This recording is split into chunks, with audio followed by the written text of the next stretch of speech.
What's up, guys?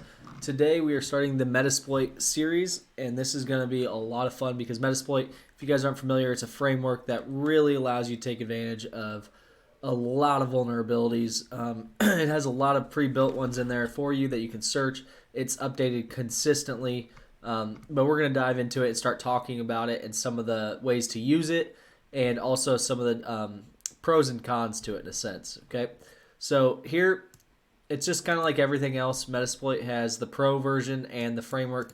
The pro version, again, commercial version, facilitates automation and management. So what this lets you do is, number one, it gives you a GUI.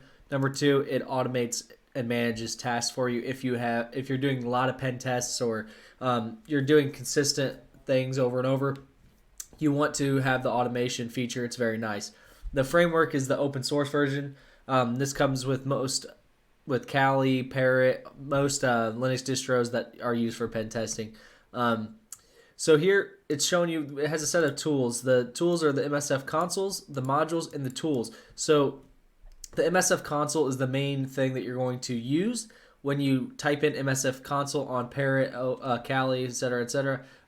It will start loading up the framework for you, and then from there you can find whatever modules you're looking for, whether it's an exploit, auxiliary, scanners, payloads, etc., and you can actually import them, and it does all this for you. So it's really an all-in-one tool when it's coming to exploits like this.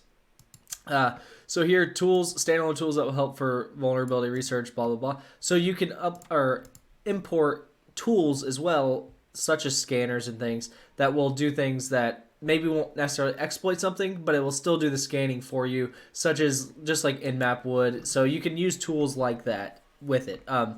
So let's go ahead and dive into it. So here, it's kind of teaching you some of the basics again. It's saying here, before diving into modules, we have what is an exploit? It's a piece of code that uses vulnerability present on the target system. What's a vulnerability? A design flaw, coding, logic flaw, affecting the target system. So basically, they want you to know the difference between a vulnerability, an exploit, and a payload. So really, the main difference, a vulnerability is something that exists out there that's a flaw that you could exploit if you wanted to, right? You could do that, but just because it's vulnerable doesn't mean that it's necessarily been taken over, right? An exploit is it's the piece of code that takes advantage of the vulnerability. A payload, that is the actual code itself that it's the exploit that will actually take advantage of the vulnerability. So that would be me sending it to you. What I'm sending to you is the payload. So that kind of hopefully sums it up a little bit. They just want you to know the difference so that when you're searching for things, you can find it. So here, you can see here, they're searching in the modules folder for the Metasploit framework, and you can see they're looking at the auxiliary folder modules. And these are just screenshots of examples. These are not all-inclusive by any means, so don't worry. So you have auxiliary. Auxiliary is going to be like your scanners, your crawlers, your fuzzers, those type of things that you're going to use to not necessarily take advantage of anything, but try and gather some more information. It's an auxiliary tool. It's not the main purpose of Metasploit, but my dogs are going crazy. But it's used in Metasploit if you want it to. Some people use Nmap and things like that separately. Some integrate their Metasploit, Nmap, all that stuff into one type of format. Either way, you can do it all if you want to. Now, encoders will allow you to encode the exploit. All this is if you're sending an exploit to a host, right? The firewall, antivirus, intrusion detection system, intrusion prevention system, whatever the case they have, it may go by a signature base, meaning it may look for a specific file hash as it's coming in, or a specific way that it comes in, whatever the signature is, and it may say, hey, sorry if my lip's bleeding, guys, but it may say, hey, we know based on the signature that this is a virus, right? So what you can do, you can encode that same payload that you're trying to send anyway, and it will just make it look as if it's just random letters and numbers to the computer, and if that's all it's searching for, it may get through. Now, I will tell you, nowadays, it's not as easy as that. Just because you encode something doesn't guarantee that it's going to come through, which is what they're saying here. Encoders will encode the payload. They should not be considered a direct attempt to evade because of the fact that it's not necessarily going to work, and things get encoded for ease of use as well now, not just for security. So a lot of stuff gets encoded, so it's not like this is going to automatically beat any firewall type thing, anything like that. So, okay, on the other hand, evasion modules, we'll try that with more or less success, blah, blah, blah. Okay, cool. So here's the evasion. If you actually search the evasion modules, now you have the exploit modules. And you can see these are, again, just screenshots. And then you have no operations, do nothing, literally. If you guys aren't familiar with no ops, all it is literally it does nothing, okay? It's a buffer. It fills a gap. Now, the reason for this is, like it says here, to achieve consistent payload sizes. So let's say your payload is really small, but the target system is expecting a packet of X size, whatever. You could put a no-op in there that will fill that buffer, and then the payload looks, so let's say this is an example of when it would come in handy. Let's say there's a very well-known vulnerability out there, and the payload itself is known to be, 1.3 megabyte size. I'm just making this up, right? Well, if you add a no-op in there and you make it 2 megabytes, let's just say, right, then it's less likely to automatically assume, based on that specific size, that it is that specific payload. Now, again, this is not a perfect system. It's going to help, but it's not going to beat everything. So keep in mind that you're noticing these are little tricks that you can do to evade, but at the same time, a lot of people implement a lot of these to evade. So it's not just a one shot. It doesn't just click a button and boom, everything's safe. They try and implement a lot of different strategies to evade intrusion detection systems nowadays. So now the actual payloads. Payloads are code that run on the target system. So this is what you're actually sending to it. So there's singles, stagers, and stages. So singles, this is a self-contained payload. This is what you're going to send, and it's going to launch on that system and give you a reverse shell or whatever it's going to do, and that's going to be it. It's going to completely control that system or do what you want it to do just by sending that payload. That's all it does, right? A stager. Now, it says here, responsible for setting up a connection channel between Metasploit and the target. So this is exactly what it says. It stages the target, meaning it establishes that connection with the target. So now you have a connection. You guys can talk to each other. You have that connection, and then you would send the payload. So that way, at first, it trusts you, and now you can communicate. That's what it is. Now, stages, download by the stager. This will allow you to use larger sized payloads. So it's just a different way to send larger payloads. It's downloaded by the stager, meaning the stager connects, and then it's downloading it more information for larger payloads. So if you just set the single, meaning you set single payload and it was very large, the actual host might reject it because they say, hey, that's too big for, we don't know who you are, we don't have any sort of rapport with you in a sense. Now, granted, this is all in computer terms. I'm speaking in layman's terms, but the stages will actually allow you to have that established connection, that trust, if you will, and then go ahead and download larger file. All right. So this is important. Metasploit has a subtle way to help you identify single, also called inline payloads, and staged payloads. So again, the single and the stagers, there's a way to tell the difference, okay? So these look the same, right? Generic shell reverse TCP, and then Windows shell reverse TCP. They look like the same thing. Now, if you see here, the former is an inline or single payload as indicated by the underscore. So this here is inline, meaning it's a stage or a single, not a stager. It's a single. So if I wanted a shell reverse TCP, meaning I wanted to get a reverse shell using TCP, and I wanted it just to be a single, I didn't want to stage anything, I didn't want anything, this is what I would use. Now, you can see here what's separated with the actual /. That shows me that it's actually a stager. It's actually distinguished with the different syntax. Now, I know this may be small to see. You may not remember that a / versus an underscore, but just keep that in your mind that there are differences, because you may try to use this and it doesn't work and you go, what the heck? and you're actually looking for this one. So just keep that in mind, in the back of your head. Be able to find it again if you need to. That's the important thing. All right, so what is the name of the code taking advantage of a flaw in the system? So the name of the actual code is the exploit, okay? Now, the name of the code that runs on the target system to achieve the attacker's goal is the payload. So the code taking advantage of the flaw is the exploit. The code or the payload is the code that runs on it to achieve the attacker's goal. Meaning, I could use an exploit to get a connection with you and never send a payload yet. The payload is the actual attack, if you will. All right, what are self-contained payloads? We just covered that. That's singles. And is Windows 64 pingback underscore reverse TCP among singles or staged? Now, because it's got the underscore, we know it's singles. Okay, keep that in mind. All right, so now we go on to MSF console. So when you open Metasploit, you see this screen. This may look totally different to you. Just keep that in mind. The screen may be different, but as long as it says MSF 5 or 6, you're in the the Metasploit framework console. Now, once launched, you'll see MSF 5 or MSF 6. It runs exactly like Linux as far as commands go. You can ls, you can do pretty much anything, the same commands that a Linux machine can do. So if you're not familiar with Linux, you will need to know Linux to use Metasploit.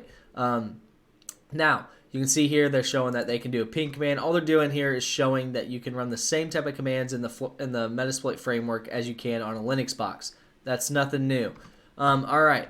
So, and you can see it'll support most Linux commands. Boom, boom, boom. All right. So now you can see you can actually say help just like in Linux, but you can say help with a specific command. So you're saying help set. So what it's saying is here's how you set options. Okay. Now you'll have to set options when you're using an exploit. Now, I'll show you guys. Let's see what else it's going to cover. History. This is just showing you what you've done in the last 10 commands you've ran personally. You can do the same thing on Linux. So again, if you know Linux, you'll be fine with that. All right, so now this here is the payload we're going to use for this example. And I'm going to go ahead, but I'm going to show you guys how to search it first. I'll show you guys what we're actually looking for here, okay? So I think they show good screenshots, but I think there's a pattern that you need to go about using here. So, all right, so here's the history. Boom.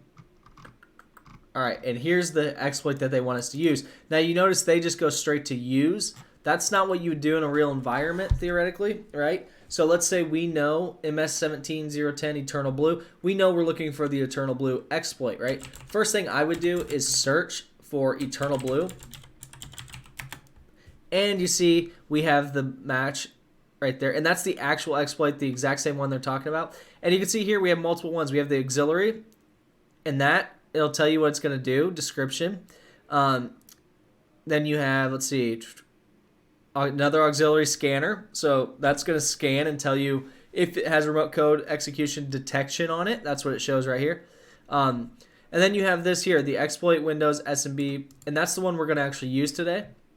Now, keep in mind there is extras. You can see here, this one's the PS exec one. That's different, but we want the Eternal Blue. And you can see here, this is important. You see the rank. There's normal, average, normal, great. There's also poor, and it'll cover these here. Let's see if it shows where it shows them. It shows it here. I'll cover it here in a sec. But basically, that's how well the exploit is ranked. Meaning, is it proven in the field? Is it going to work every time? The reliability, et cetera, et cetera, et cetera. And it's going to tell you if it's a good, average, rank, whatever, normal. But keep in mind, it's not perfect, meaning this could say great, and it could still crash the machine. Okay, Metasploit is not perfect. It will crash machines, especially depending on what services it takes over and stuff like that. But keep that in mind. If the machine stops responding, it could be broken, meaning it could have crashed and need to restart. This does happen, so keep that in mind if you're using Metasploit for, whatever, for a pen test or for whatever. Make sure you're prepared to accept that it could crash the machine, okay? Because these are payloads that you didn't write. So you don't know every single thing it's doing. So if you don't really know what payload you're doing, then you maybe shouldn't do it unless you have permission and you're testing it or something like that. So now we found the one we want. So now we just say use, and we're going to make sure and the nice thing here is we can actually tab out just like Linux. We're going to say Windows, SMB, and we're going to say MS17, and then we're going to say Eternal Blue. And when you hit use, you notice it says no payload configured, but we do have now this right here. That's telling us that that's the module we've loaded now, and now we're in that one, okay? All right, so let's go here. So it's telling us to show options. So if we show the options, you can see here we don't have an R host, okay? So we need this host, and it says here it's the target host. So we need an R host, which is the target host. And the L host, you notice this is the nice thing. It already picked up our listening port and our IP address for us. We didn't have to put that in. Sometimes you'll have to put that in, so keep that in mind. You'll need if let's say you want to change the listening port and you want to listen on a different port if you want to, so on and so forth. It can do that for you because this exploit specifically actually sets up a listener for us, and so if you change the port, it will change that for you. So that's the nice thing. It's not like a script or a GitHub or something like that where you have to actually go in, edit the IP, edit the port. That's the nice thing about Metasploit. It has a lot of these features that can do a lot for you, and you'll see that here very quickly. So we showed the options. So number one, first thing we're going to have to do, and this is option for post-exploitation, so let's go ahead and exploit it first. So first thing we have to do, no matter what, is we're going to have to set the target host. So all you do to set it, set, and then you have to do our hosts, and then it's just 10, what was the IP up here? 10.10.104.14. All right, so 10.10.104.14. Hit enter, and then you don't have to do this every single time, but this is just good practice. I always do it. And then I always show options to make sure that that actually set. And you can see that this is a required option. That's important because if it's required, you have to input something. If it doesn't have it, it will not run, okay? So now you can see the exploit target. This is the targets that it's going to look for. All right, so now all you do to exploit is literally type exploit. Now this is Eternal Blue. Eternal Blue is a known long time exploit. It's been around for a while, and everyone knows it works, okay? So keep in mind, not all of them are going to be this easy. You can see Interpreter Session 1 opened. Boom, it's open. We have a reverse shell connection right now to the machine. If we hit ls, it's going to take a second because we're in a Windows home directory, but and you can see, this is all Windows DLL files. So you can see this is all in a Windows, or in the Windows box. Now, the nice thing, nope, didn't type there. The nice thing is, you notice I'm on a Windows box, but I'm still able to use some Linux commands. Like that's present working directory, and it tells me C Windows System 32. And it did not take who am I, which is a Linux command. So keep in mind, it's not going to do everything, so you have to play with it a little bit. And I wanted you to see that it's not going to accept everything. So what can you do? Just like anything else, you can type help. And look at how fun this is, guys. If you have, so I like to do this just to show people, but so you can get system, and this will attempt a privilege escalation. I'll tell you now that doesn't work very often, and the reason for it is this just has a set thing that's gonna a list of things it's gonna try. If it doesn't work, it doesn't work, whatever, right? So this is a really good one. Watch the remote user's desktop in real life. So screen share. So we're on a Linux machine right now, and you can see, look at this. We are actually in here, and we are logged in. We can watch them. You can do this in a real machine. You can watch the people, right? So keep that in mind. You can go here, see if it'll exit. I'll probably have to Control-C it. All right. So I interrupted it. You can watch them. You can record their mic. You can start a video chat, list webcam. I mean, you can do a lot of this stuff. Keep that in mind that when you take over a box with Metasploit, you got a lot of power. Now, keep in mind also, not all of this is going to work because These are post-exploitation, meaning these are things that it's going to do after. The big one, some of the ones that you're going to do a lot, and I'll show you this here, is all right, so where are we at? Okay. Okay, so we're at the top now. So we're at the core commands, right? So this one, sleep, is a good one to know. I'll tell you that because if you guys have never used Cobalt Strike, it's very similar. You set this node and you tell it just reconnect every, let's just say 24 hours. The reason for that is when someone's looking at logs and things, they're not going to see this constant connection with you that maybe doesn't make sense. They say, I don't even know whose IP that is. That's not us, whatever. So it's important that you know what sleep does. It's going to just reestablish that connection every so often. It's very good to stay quiet, but it's very slow, right? If I say sleep for 24 hours, it's literally not going to check back in with me for 24 hours, meaning that like if I type LS, I'm not going to get the results for 24 hours, okay? So keep that in mind. That's important to know. But there's that one. These are just your regular file system commands. Then you're going to see system commands. So let's see, I'm just looking to see which ones you guys will use. The clear event logs, that's obviously important if you're worried about getting caught, which again, it depends if you're doing what you're doing and what type of pen test you're doing. Get system, that's obviously a really important one. Another one, hash dump, I'll show you this. So you can see we have hash dump. Now we have John's hash and the admin hash. I could actually take these hashes, go offline now, and try and crack them. And then I would have unlimited access to this because I have the admin and John's password, and that would be that. So there's a lot of really cool stuff you guys can do here in Metasploit. That's the whole point. You guys can check it out. All right, so now the show command will show payloads. So that's once it's already actually before it's exploited. And it shows that you can change the payloads. Now, keep in mind, when I didn't select a payload, it automatically accepted the reverse listener, which is what we got here. And the reverse listener is what set this up so that we could then have a full shell with it. And then info is just going to tell you more information about the exploit itself. Here's the whole description. Search, we already showed how to search for things. All right, so they're just showing you can search for types of payloads. All right, so here's one of the questions. How would you search for a module related to Apache? And it's just search Apache. Now, who provided the auxiliary scanner SSH? Okay, so this one, we're going to have to actually open up another one. Only because I don't want to lose this connection because I think it asks questions about it, but don't quote me. All right, and then the summary, the summary is not going to tell us anything. So this is the last question. All right. So now it wants us to search for auxiliary.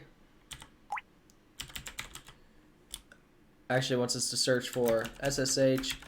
Actually, we can just use it because it just gave it to us. So we can just say use auxiliary scanner SSH login. All right, so we use that, and then we say info. All right, and it wants us to see who it was provided by, which is Todd B. We hit enter, boom, we got that. Okay, now we're going to go with working with modules. All right, I'm not sure what's going on here. That machine stopped working for a second. All right, we can close that one. There we go.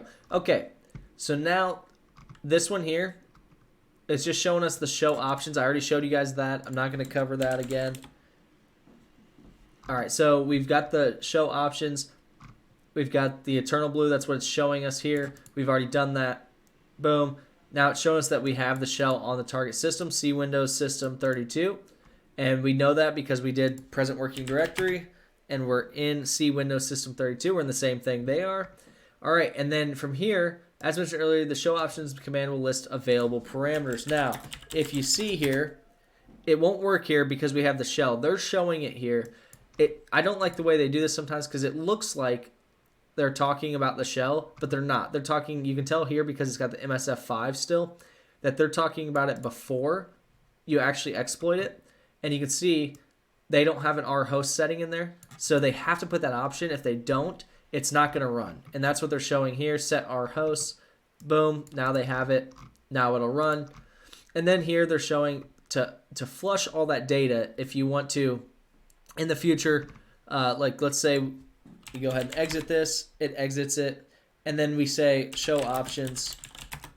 You can see we have the rhost. Now we'll say unset all and then show options, and you can see the host is gone. So that's important if you're doing this on multiple hosts or something like that, and all of a sudden you say, oh crap, it's running on the same host.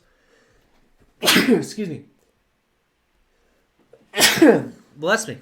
All right. So if you say setting on, you'll have to go back and change that. Okay.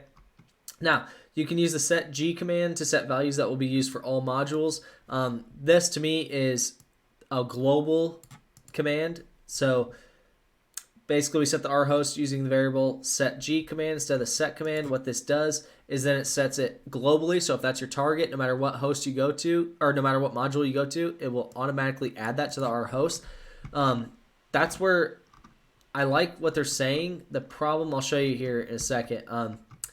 Now, keep in mind you'll have to do unset G, unset global to get rid of it as well. Now, here, the exploit text Z, what that's going to do is it's going to run the background session it's going to run the interpreter session in the background, so you could keep going. And you can see here, session 2 created in the background. So then you have to go to sessions, and you'd have to actually go through and reconnect to it. So you can see sessions. There he's got multiple different systems that he's holding on to. So now, and then here to interact with any session, you can use sessions I followed by the desired number, and then boom, you take over. Now, here's where I have a problem with it. It says, how would you set the global value for our hosts? And it was not set G, which is set global. So I don't really know what they were looking for there, but it was just set. So keep that in mind, guys. I'm going to go ahead and terminate this, and you'll see what I'm talking about. So here you can see set rhosts is the answer, even though it should be set G, so it's just a mistake.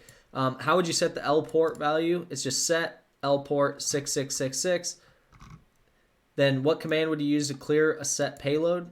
Just unset payload. That's all it is. Then what command do you use to proceed with the exploitation phase? Just exploit. You type exploit, boom, you have it. So that's it, guys. Metasploit is a very useful tool. This is a very broad, easy way to learn it. This is very over the top, not very in detail about it. But Eternal Blue is one of the easiest ones to learn, and it feels really good taking over your first box. So this one is one of the ones where you're genuinely hacking into the box, meaning you're actually using an exploit. You're not try to think. You're not just typing like a password in, an admin password. You're not breaking a password. You're genuinely breaking the system to get in. So this is a cool one in my opinion. I'm pretty sure every hacker has done Eternal Blue a million times at this point to see it and understand it and things. So it's a really cool one to learn. I really like it. I think they did a good job showing it as their first Metasploit introduction. And I'm looking forward to actually doing the other 2 Metasploit boxes that are next, and hopefully they're also good. So if you guys like it, go ahead and sub. I really appreciate it. Like the video. And then below, I'm going to start linking the Discord in the descriptions. That way you guys can join the Discord and have conversations in there and ask me questions as well. Thanks, guys.